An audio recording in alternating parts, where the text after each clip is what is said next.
Welcome back to another video. Today's video is going to be my unpopular bookish opinions. But before we get into that, I just want to thank today's sponsor, Book of the Month. Book of the Month is a monthly book service that aims to promote new and emerging authors. Every month, Book of the Month curates diverse new and early releases in various different genres such as literary fiction, fantasy, thrillers, and romance. While Book of the Month is a monthly subscription, they do allow you to skip months if you don't find any titles that interest you at any given month. The first book for October is Magic Lessons, which is a fantasy historical fiction novel that traces a centuries-old curse back to its source. Magic Lessons is also a celebration of life and love. Next, we have Ties That Tether, which is a debut romance novel about a Nigerian woman who promises her dying father that she will marry a Nigerian man. But soon she finds herself falling in love with someone who is not Nigerian.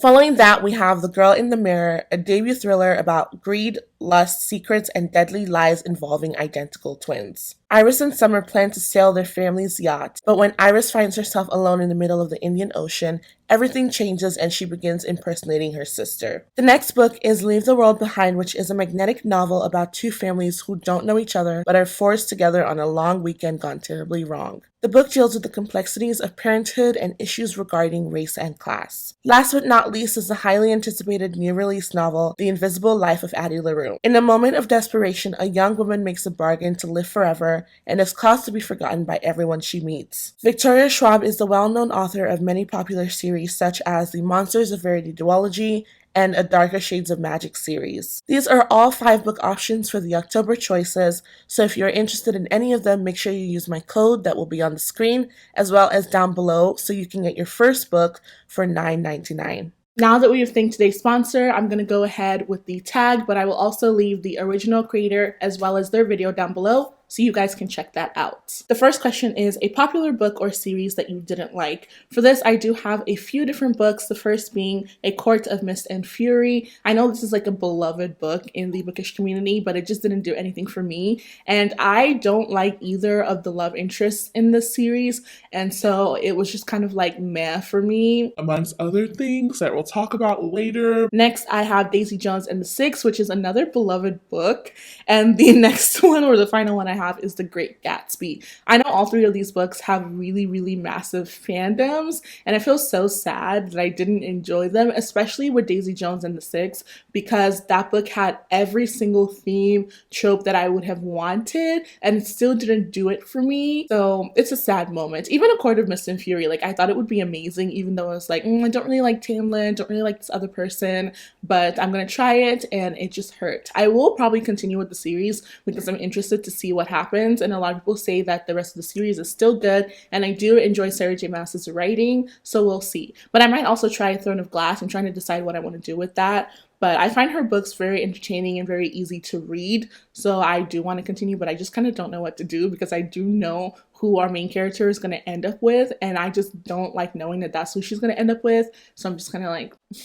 The next question for the tag is a popular book or series that everyone else seems to hate but you love. For this question, I'm going to have to say Caraval, the entire Caraval trilogy. I really loved those books when I read them, which is why you can see like 2 different art prints right here from the series.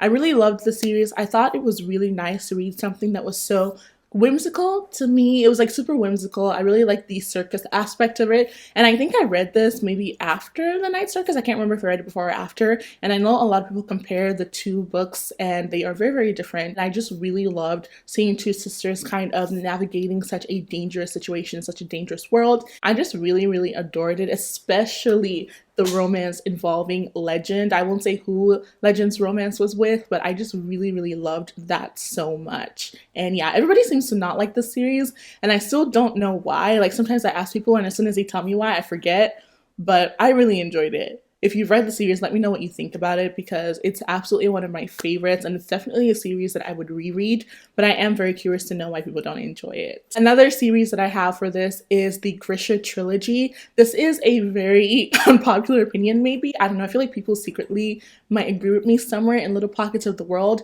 but I enjoyed the Grisha trilogy so much more than I enjoyed Six of Crows. I definitely think Six of Crows is way better written. I really loved Mal's character. One thing I have noticed is people criticize his character so much. He is definitely boring as a character sometimes, but I really liked seeing, just kind of like a bland, mellowish character in a series. I don't agree with the way he behaved in regards to the person that he liked throughout the series, but I do think that he needs a lot more grace and patience and understanding, because it's confusing to me that people hate him but then stand the Darkling, who is literally like a murderer.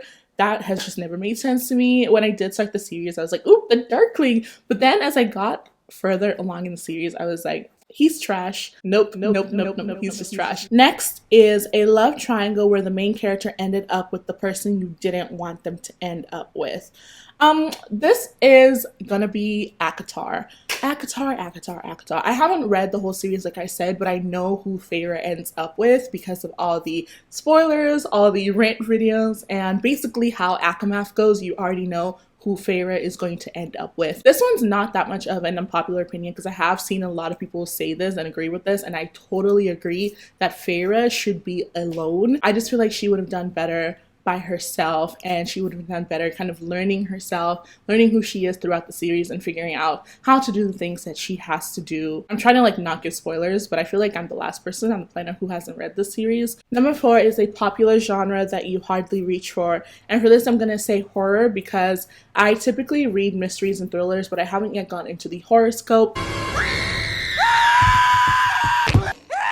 And I just really haven't found anything that appeals to me as a mystery/thriller reader that would also have like horror elements but not be too scary, because I don't want to be like super scared where I can't sleep at night, but I do want to have like a little feeling of gore and like terror and like fear, but also I want to sleep at night. So it's kind of like, what do I read if that's kind of what I want? But I'm trying to gather some recommendations from friends who I know read horror a lot, so we'll see how that goes. Another genre that I hardly reach for is middle grade, and that's just because I don't really see a lot of people that I follow talk about middle grade, or I don't see it mentioned that often in a way that would interest me. So yes, but I am open to middle grade recommendations because I recently read Pet, which some people say is middle grade and some people say it's YA, but I did enjoy that, so we'll see how my middle grade adventures go. The 5th question is a book or beloved character that you do not like. And for this, I will have to say The Darkling and Rhysand. The Darkling is from the Grisha trilogy, and Rhysand is from the ACOTAR series. I don't like The Darkling because he is literally a mass murderer. The entire time when we're reading the Grisha trilogy, The Darkling, this was like the first fantasy series that I had ever really read, and I was just so irritated and also kind of like terrified by The Darkling, and I just don't like him because I feel like a lot of people romanticize The Darkling and his relationship with Elena, and they kind of make it seem like he's just this wonderful bad boy. But like, no. Like he wanted to wipe out all of Ravka, okay? Like, no, he's a horrible person. And then with Rhysand, I just don't like Rhysand because I feel like he's one of those characters who everybody puts at this like pedestal of who the perfect man should be, and he is not that. And I'm also probably really salty because I want Feyre to be by herself, so that's probably another reason why I don't like him, but that's just how it's gonna have to be. The next question is a popular author that you can't seem to get into. This one is definitely going to be Stephen King because I read a short story, I think it was like In the Tall Grass or something, by Stephen King and I think his son, and this was honestly the most boring thing I have ever read in any type of thriller, mystery, whatever vibe you want to call it. This book or this short story I read when I was reading a bunch of thrillers and mysteries last year, and I read it when I was reading like Pretty Girls and things like that, and I thought this was going to be really, really scary because I'd heard so many amazing things about Stephen King, but his writing is just so slow and overly descriptive. Like, he will spend 5 minutes describing a yellow brick wall. He just describes things in an overly long-winded, like, when is this going to be over way? And the thing is, when I read the short story, I think I might have given it like 1 or 2 stars, and then I went and watched the movie for it, and I was like, the movie is so much better. So I am curious to see if Stephen King movies are just better than his writing, because I've heard a lot of complaints about his writing and about similar things that I just mentioned with his writing, and so I'm like, maybe it's not just me. But I know that with Stephen King, I also don't like him as a person. and I'm like, I just don't want to fall into that hole of being a Stephen King stan, so I would just rather stay away. Another author that kind of is on this list for me is John Green, and that's because I have an issue with the way he writes teenagers. He writes them like they spend all their time reading Shakespeare and all these giant classical novels. If you've watched or read The Fault in Our Stars, then you know exactly what I'm talking about. The Fault in Our Stars is a book that I DNF'd like maybe 5 times, literally never got past page 20. It was such a difficult struggle for me. Like, I wanted to be one of the cool kids, but I never made it. Okay? And so I tried to settle for other stories like Will Grayson, Looking for Alaska, and then I think he had like another one I tried reading. I'll put it here if I like remember the name. And I failed every single time. Literally could never finish a John Green book. But I have been recently getting kind of interested in Turtles All the Way Down because I think I heard it has OCD rep and anxiety rep, and I've been trying to read stuff about things like that. But I don't know if that will happen or if John Green will forever be on my authors to avoid list, but we'll see. I have Adam Severa on this list as well, and that's just because my struggle with reading or trying to read They Both Die at the End was just too much for me. And then the struggle that I had reading What If It's Us was just like an added thing. And I know What If It's Us is a book that both he and Becky Albertalli wrote, but I have enjoyed Becky Albertalli's writing in the past, so I'm not quite sure if it was like just the general themes, maybe if it was like an overload of Adam and Becky together that made me feel that way. But I just know that Adam Severa on his own, I just can't enjoy his writing. But yeah. Next is a popular book trope that you're tired of seeing, for example, Lost Princess, Corrupt Ruler, Love Triangles, etc. I have 2 of them. The first one is the hero trope. I feel like the hero in stories tends to be the blandest character in the entire story, in the entire series. And I don't know why authors do this, because if you have a hero, we're supposed to root for them. We're supposed to want them to succeed. We're supposed to want the best for them in life. But then why do you go ahead and make them the blandest character? I won't talk about anyone in specific, but I really don't like when the side characters do all the work for the main character. They're the ones constantly doing everything and they never get the credit for it. The main character just ends up automatically being the perfect hero. They wake up one morning and they're like, oh my gosh, I'm supposed to save this entire kingdom. I'm going to do absolutely nothing to save this kingdom, but I'm the one supposed to do it. And all my friends are going to be the ones to do all the work, but I'm the one who's going to get all the credit. I just don't like that, and I don't feel like it's fair. At least if you're going to make a hero who doesn't do the work, at least make them interesting. Make us like that character so that at least we can make excuses for why it's fine for them to use their friends. One book that I know that did the hero character, the hero trope really well was There Will Come a Darkness. I really love this because the hero or heroes in this book were just so hardworking, and they worked really, really, really hard to prove that they are the hero, almost a little too hard. But yeah, that's the only book that I can really think of where somebody's supposed to save a kingdom, well, off the top of my head, supposed to save a kingdom, and they are trying really, really hard to prove that they are worthy. The second trope that I have is the not like other girls trope. And my issue with this trope is a lot of times the characters who are not like other girls use it as a way to shame girls who are the other girls, essentially. Looks like Cameron Diaz, but she's also a doctor. And she also loves hamburgers. And she starts out playing golf in the morning. Like, for example, they'll say things like, I don't want to get married and have kids and be a housewife. Like, I want to be an assassin. I want to be a warrior. That's fine, but I don't like the idea that just because you want to do all these things, somebody who does want to have kids and does want to settle down and things like that is bad. One character I can think of that doesn't do this is Katniss from the Hunger Games. Katniss is very clearly not like other girls, but she doesn't use that as a way to shame other girls who want, quieter lives and things like that. The narrative that Katniss presents is not one where you kind of feel like you're less than her if you don't want to do the things that she's doing, if you don't like archery and things like that. Katniss is one of those characters who you just automatically feel like is amazing, but you don't feel less than amazing because you're not like her. And that's why, she's just the pinnacle of everything. I just love Katniss's character, if you can't tell. But yes, I absolutely hate that trope so much, as well as the hero trope, that the hero that doesn't do anything. The next question is a popular series that you have absolutely no interest in reading. this might hurt some of y'all, but A Darker Shade of Magic. I did own the series not too long ago, but I unhauled it because I just have absolutely no reason and absolutely no interest and absolutely no desire and absolutely no feelings of excitement when I think about that series. I do really like Victoria Schwab's writing, evident in my love for the Monsters of Verity duology, but the Darker Shade of Magic series, every time I hear the synopsis, it just does absolutely nothing for me, and neither does Vicious and Vengeful. I don't know what duology that is, but I think it's a Vicious duology, but I'm not sure. And I feel bad because Victoria Schwab has written so many things that I really love. Like right now I'm reading Addie, and I just really love this book so much. So it kind of confuses me that she just has these like 5 books that I have no interest in reading. But yes, that's like the one that came to my mind immediately. The final question is, the saying goes, the book is always better than the movie. But what movie or TV show adaptation do you prefer more than the book? Wow. Okay. When people say this, when they say like the book is always better than the movie, I wonder if those people have read these books that I'm about to talk about right now. If you've read these books and you still think the movies are always worse than the books, let me know why, okay? Because the first one I have on here is You. Yes, You. You is a series that basically follows this guy named Joe Goldberg who meets a beautiful, I don't know why I almost did this, who meets a beautiful woman at the bookstore that he works at, and he immediately becomes obsessed with her. Hello. Do you work here? Guilty. And starts stalking her, and a lot of really weird things happen. And I've read the book and I did really enjoy it because I had watched the TV show first, so I kind of had a sense of Joe's character.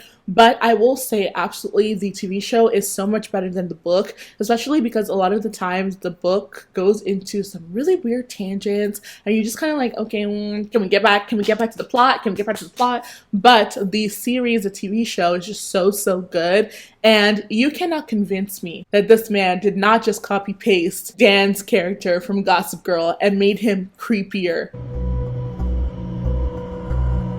and actually a bookstore worker. Because literally, what's the difference between Joe Goldberg and Daniel Humphrey? Nothing. The only difference is that he's older. They both live in New York again. Like, they both live in New York. It's literally the same person. Anyways, the next book that I have is Stardust. Stardust is a book that follows a guy who wants to get married to this girl, but she tells him that he needs to go get something. I forgot what it is. And so he goes into the magical world to retrieve that thing, and then he runs into a girl who is a fallen star, and they kind of go on this adventure because, not me just remembering the plot. The plot was that he had to go and catch a falling star for the girl he wanted to marry. So then he runs to the falling star and he basically captures her and is trying to take her back home to the girl he wants to marry so that he can prove to her that he's caught her fallen star, and things happen. That's basically it. The book for this is just so long-winded and very whimsical, and it's honestly a very difficult book to understand what's going on if you haven't watched the movie. The movie for Stardust is absolutely phenomenal. It's so good, it's so interesting, it's so engaging. The actors are amazing in this movie, and it's just one of those where you are very likely to absolutely hate the book but absolutely love the movie, especially if you read the book first. But because I read the book after watching the movie, it just made my experience so much better, and now I really love the book as well. But I definitely think it's one that you're most likely not going to enjoy unless you watch the movie first. I have so many movies for this one, but the next one is After. After is very obviously a very bad book, okay? The amount of times I said very is a lot, but it's not a good book. There's a lot of issues in the book with Hardin's character, with Tessa's character. Tessa is very fond of slut-shaming her friends, which is just really weird and uncomfortable to read, but the movie did such a great job of kind of like not resolving, but discussing some of the things that went on in the book. Like at the end of the movie, there's a discussion that happens with Tessa and her mom, and then there's a discussion that happens with Tessa and Hardin. And while it's still not perfect, it's not a perfect movie, of course, because it's an adaptation of an even worse book, the movie does give us a lot of resolutions that I feel like the book should have done. Be someone.